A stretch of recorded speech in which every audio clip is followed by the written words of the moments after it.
নমস্কার বন্ধুরা, স্বাগত আমার ইউটিউব চ্যানেলে। তো আজকে আমরা যে বিষয়টা নিয়ে কথা বলবো সেটা হচ্ছে WBHRB ফার্মাসিস্টের যে ২০২৭ সালে এক্সামটা হবে, সেই এক্সামের জন্য আমরা কি স্ট্র্যাটেজি নিতে পারি বা এমন একটা রোড ম্যাপ বানাবো, যেটাকে ফলো করলে আমরা ম্যাক্সিমাম আউটপুট পাবো বা আমাদের রেজাল্টটা ভালো হবে। তো এমন কি জিনিস করলে সেটা কার্যকরী হবে, তো সেটা সম্পর্কেই আজকে আমি তোমাদেরকে বলবো। আর আমি এই ভিডিওতে কিছু জিনিস কনসিডার করেছি, সেই জিনিসগুলো আমি তোমাদের সাথে শেয়ার করব। তো মোটামুটি তোমরা ধরে চলো যে আমাদের আগামী এক্সামটা ২০২৭ সালের জানুয়ারি মাস নাগাদ হবে এবং আগস্ট থেকে সেপ্টেম্বর মাস নাগাদ তোমরা হচ্ছে আ নোটিফিকেশনটা দেখতে পেয়ে যাবে। ঠিক আছে? আমাদের নোটিফিকেশন দিয়ে দেবে। আর এই বছরের এক্সামটাও কিন্তু আমাদের সিবিটি এক্সাম হিসেবেই হবে। সিবিটি এক্সামে কন্ডাক্ট করা হবে এবং কয়েকটা জিনিস আছে যেগুলোকে আমাদের মাথায় রাখতে হবে। প্রথমত আমাদের যেহেতু এই বছর ৩৫০ টা ভ্যাকেন্সি নিয়ে নিল, তো আশা করা যাচ্ছে যে সামনের বছর একটু হলেও লো ভ্যাকেন্সি হবে। দেখো আমি আগেই বলছি, আমি কাউকে ডিমোটিভেট করতে একদমই চাই না। কিন্তু যেটা ডেটা অ্যান্ড ফ্যাক্ট আমি সেটার বেসিসেই তোমাদেরকে বলছি যে লো ভ্যাকেন্সি হওয়ার চান্সটাই বেশি। আমি তোমাদেরকে একদমই ডিমোটিভেট করতে চাই না। আমি তোমাদেরকে এতটুকুই বলতে চাই যদি ভ্যাকেন্সি কমও আসে না, তাহলে তোমরা তোমাদের প্রিপারেশনটা এমন লেভেলে রাখো যে ভ্যাকেন্সি যদি কমও আসে সেক্ষেত্রে তুমি স্কোর করে বেরিয়ে যেতে পারো। দেখো যে কিন্তু স্কোর করার চাকরি পাবার সে এমনিতেও পাবে, অমনিতেও পাবে। তোমাকে খালি এমন একটা স্ট্র্যাটেজি ফলো করতে হবে, এমন একটা প্ল্যান ফলো করতে হবে যেখানে তুমি সেটাকে ম্যাক্সিমাম লেভেলে কাজে লাগাতে পারো। ঠিক আছে? তাও একটা যেহেতু পলিটিক্যাল শিফট হওয়ার চান্স আছে বা নাও হতে পারে, তো পলিটিক্যাল জিনিসটাও এই বছর একটা ম্যাটার করছে। সেটার বেসিসেও কিন্তু ভ্যাকেন্সিটা অনেকটা ডিপেন্ড করবে।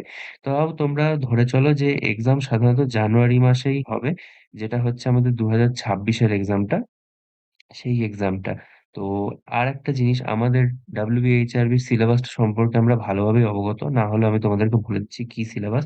তো আমাদের ফার্মাসির সিলেবাসটা কিন্তু প্রচুর বড় একটা হেভি সিলেবাস, ঠিক আছে? সেক্ষেত্রে আমরা এমসিকিউ বেসড অ্যাপ্রোচটাকে ফলো করব।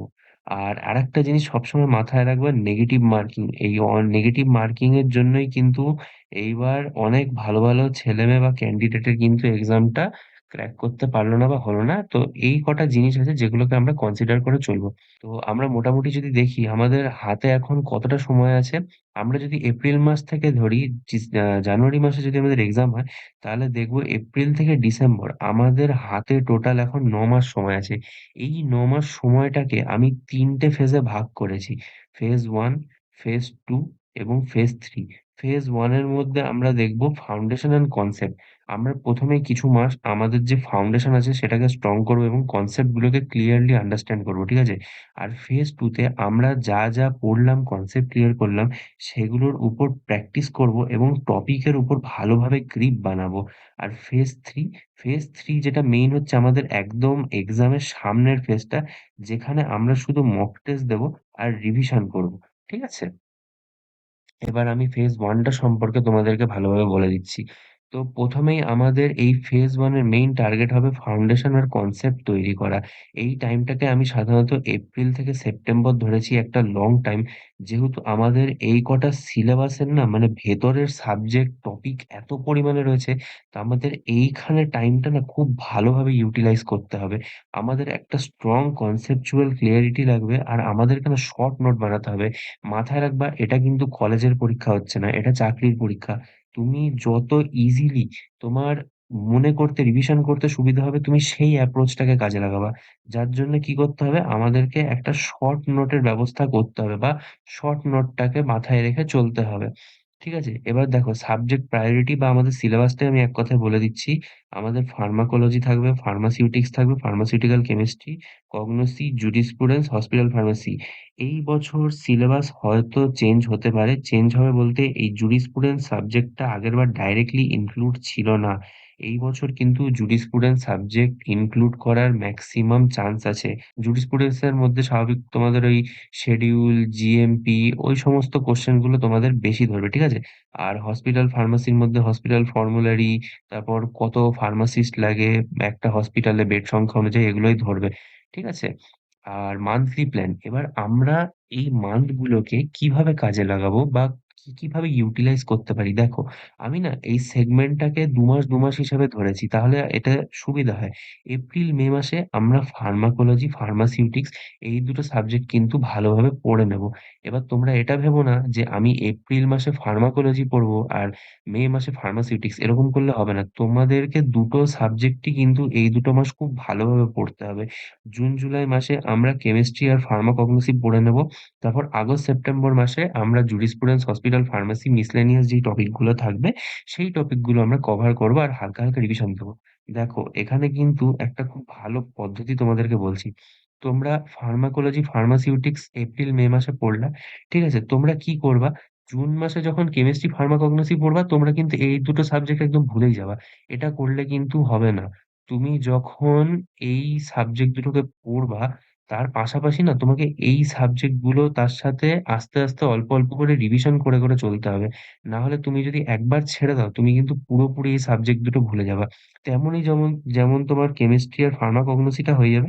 জুরিসপ্রুডেন্স আর অন্য সাবজেক্ট গুলো যখন পড়বা বা হসপিটাল ফার্মাসি বা পালমোনারি যখন পড়বা, তখন কিন্তু তোমাদের এই ৪ টা সাবজেক্ট গুলো এই সাবজেক্টের সাথে সাইমেন্টেনিয়াসলি রিভিশন করতে হবে। যার জন্য দেখো আমি টপ মোস্ট এ রেখেছি সবথেকে ভাস্ট যে সাবজেক্ট দুটো, তারপরে একটু লেস ভাস্ট সেগুলো, তারপর একদম কম যেগুলো লেংথি সেই সাবজেক্ট গুলো। যাতে এগুলো একসাথে তোমরা নিয়ে চলতে পারো। ঠিক আছে? পরে চলে আসি আমাদের কিছু রুলসে। দেখো, যখন তুমি কনসেপ্টগুলোকে পড়লে না, কনসেপ্টের পাশাপাশি তুমি কি করলে শর্ট নোট বানানো শুরু করবে। এবার তুমি যখন নোট বানালে, সেই নোটগুলো থেকে ২০-৩০টা এমসিকিউ তুমি নিজের থেকে বানাবে। তুমি যখন এই এমসিগুলো নিজের থেকে বানাবে, তখন তুমি একটা জিনিস লক্ষ্য করবে, ৬টা ৭টা সাবজেক্ট থেকে যদি আমি ২০ থেকে ৩০টা কোশ্চেন বানাই, আমার অলরেডি ২০০ থেকে ২৫০টা কোশ্চেন এমনি অটোমেটিক হয়ে যাচ্ছে। সেই কোশ্চেনগুলোকে যখন আমি পরে রিভাইজ করব, তখন আমার মাসেল মেমোরি এমনি সেই কোশ্চেনগুলোকে ইজিলি ক্যাচ করে নেবে। আর একটা জিনিস সবসময় মাথায় রেখে চলবা, কিছু কিছু জিনিস যেমন মুখস্থ করা উচিত, তেমনই সব কটা কনসেপ্ট ভালো করে বুঝতে লাগবে। তাহলেই কিন্তু আমরা সঠিকভাবে কোনো কোশ্চেন যদি ঘুরিয়ে দেয় বা একটু অন্যভাবে দেয়, তাহলে আমরা সেগুলো ভালোভাবে অ্যাটেম্প্ট করতে পারবো। আর এই ক্ষেত্রে যদি কনসেপ্ট ক্লিয়ার থাকে, আমাদের মেমোরাইজ করতেও সুবিধা হবে। এই যখন তুমি ২০-৩০টা কোশ্চেন বানিয়ে ফেলবা না, তখন তোমার রিভিশন করা, মেমোরাইজ করা, কনসেপ্টগুলো ক্লিয়ার হয়ে যাওয়া সম্পূর্ণরূপে হয়ে যাবে। দেখো, তোমার সমস্ত নলেজ এবার গেইন করা হয়ে গেছে, তুমি এবার প্রো হয়ে গেছো। তো আমি যেটা বলছিলাম, দেখো তুমি যতই পড়ো, যতই যা করো, তুমি যদি কোয়েশ্চেন প্র্যাকটিস বেশি করে না করো না, তুমি কোনদিনই ভালো স্কোর করতে পারবা না, বা তোমার এক্সপেকটেশনস অনুযায়ী তুমি দাঁড়াতে পারবে না। কারণ একটা নলেজকে তো আমাদের কনভার্ট করতে হবে মার্কের মধ্যে। আর সেটাকে করার জন্য সবথেকে বেস্ট হচ্ছে as much as MCQ attempt করা। তোমরা যেকোনো একটা বাজার চলতি বই উঠিয়ে নেবা, কিংবা যেকোনো একটা অনলাইন প্ল্যাটফর্ম থেকে, যেমন টেক্সটবুক আছে, এরকম জায়গা থেকে তোমরা যেকোনো একটা মক টেস্টের সেকশন কিনে নিতে পারো, পারচেজ করতে পারো। সেখান থেকে না তুমি যদি ডেইলি ১০০ থেকে ১৫০ টা এমসিকিউ প্র্যাকটিস করো, তাহলে তুমি প্রচুর পরিমাণে এগিয়ে যাবে। কারণ এই ১০০-১৫০ টা এমসিকিউ এর মধ্যে যে কত এমসিকিউ রিপিট হবে, আর তোমার ওটা যখন মাসল মেমোরিতে বিল্ড হয়ে যাবে না, তখন তুমি জিনিসগুলো ইজিলি মনে রাখতে পারবা। আমি তোমাদেরকে আরো সহজভাবে যদি বলি, তোমরা পার ডে ২ টো সাবজেক্টের মিলিয়ে মিশিয়ে ১০০ থেকে ১৫০ টা এমসিকিউ অ্যাটেম্প্ট করবা। ঠিক আছে? ১ম এ ধরো তুমি ৫০ টা এটা, ৫০ টা এটা, বা ৭৫ টা এটা, ২৫ টা এটা, এরকম করে করবা। যেদিন ধরো তুমি ফার্মাকোলজি করলে, তার সাথে তুমি কি করলে? কগনোসি করলে। যেদিন তুমি সিউটিক্স করলে, তার সাথে কেমিস্ট্রি করলে। এরকম করে যদি তোমরা মিলিয়ে মিশে করতে থাকো, তাহলে জিনিসগুলো তোমাদের পক্ষে আরো ইজি হয়ে যাবে। তখন তোমাদের রিভিশন করতে হোক, কনসেপ্ট গুলোকে মেমোরাইজ করতে হোক, প্রচুর সুবিধা হবে। দেখো, এক্ষেত্রে আগেরবার যেমন ছিল ডেইলি মান্থলি প্ল্যান, এবার হয়ে গেছে কিন্তু ডেইলি প্ল্যান। কারণ এটা তোমাকে ডেইলি করতে হবে। আর তুমি এটা এক্সামের আগে, আগে যত করবা, তত তোমার গ্রিপটা বাড়বে, তত তোমার সুবিধা হবে। আর এক্ষেত্রে আমরা একটা স্ট্র্যাটেজি ফলো করব। সেটা হচ্ছে আমরা ফোকাস করব আমাদের আগের বিগত বছরের কোয়েশ্চেন গুলো। এই বছর যেই এক্সাম গুলো হচ্ছে, যেমন রেলওয়ে, এইমস, আর আগের বছরে যেই এক্সাম গুলো হয়েছে, সেই এক্সামে কি ভালো, ভালো কোয়েশ্চেন এসছে। আর আমরা যে কনসেপ্ট গুলো পড়েছি, যেগুলো আমরা ভুলে যাচ্ছি, সেই কনসেপ্ট গুলোকে আবার আমরা রিপিট করব। ঠিক আছে? আর তোমাদের একটা সুবিধার জন্য যদি বলি, তোমরা না একটা এরর নোটবুক বানিয়ে, তো বলবে দাদা যে এই এরর নোটবুকটা কি? দেখো, এরকম অনেক টপিক আছে যেগুলো তুমি হাজারবার পড়লেও মাথায় থাকে না।